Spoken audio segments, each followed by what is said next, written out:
Hi, Iranian woman here.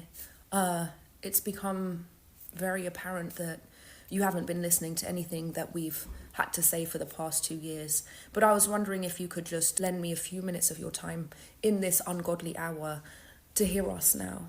We've had to watch over the past 24 hours people clambering onto the internet to exclaim that Iran has the right to defend itself.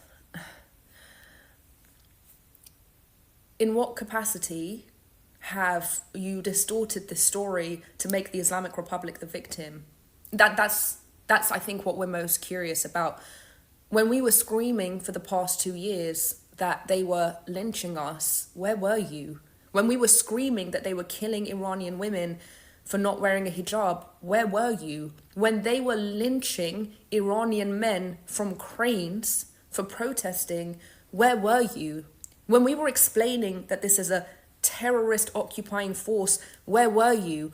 But all of a sudden, everyone's graduated from Instagram School of Law to say that this is a violation of international law and Iran has the right to defend itself. First of all, you're not talking about Iran, you're talking about the Islamic Republic. What the Islamic Republic does is not a reflection of the Iranian people. We've been clear about what we want, which is peace.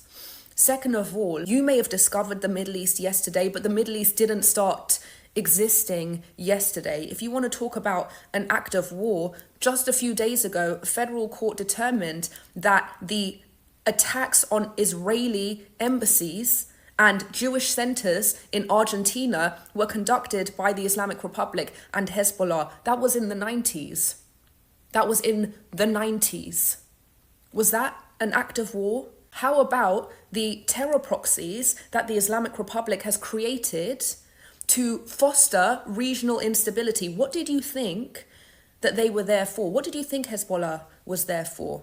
Hamas, Houthis, the militia groups in Iraq and Syria. Did you think that they were there to instigate a system of public schooling, education, to feed the poor, house the unhoused? What did you think that they were there for? Is that an act of war? Was October 7th an act of war? Are the rockets that Hezbollah fires into northern Israel on a near daily basis an act of war?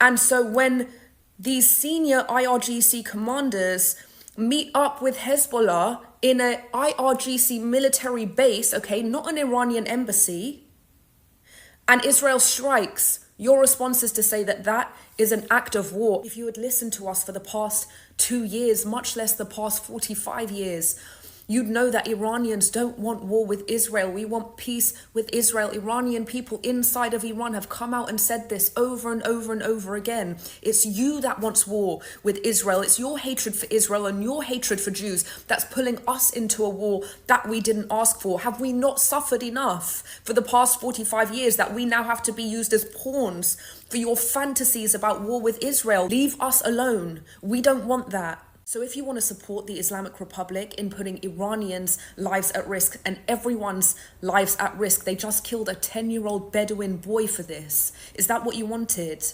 Then just come out and say that with your whole chest. Say you support the Islamic Republic in their continued aggressions that put everybody's lives at risk, but don't say Iran.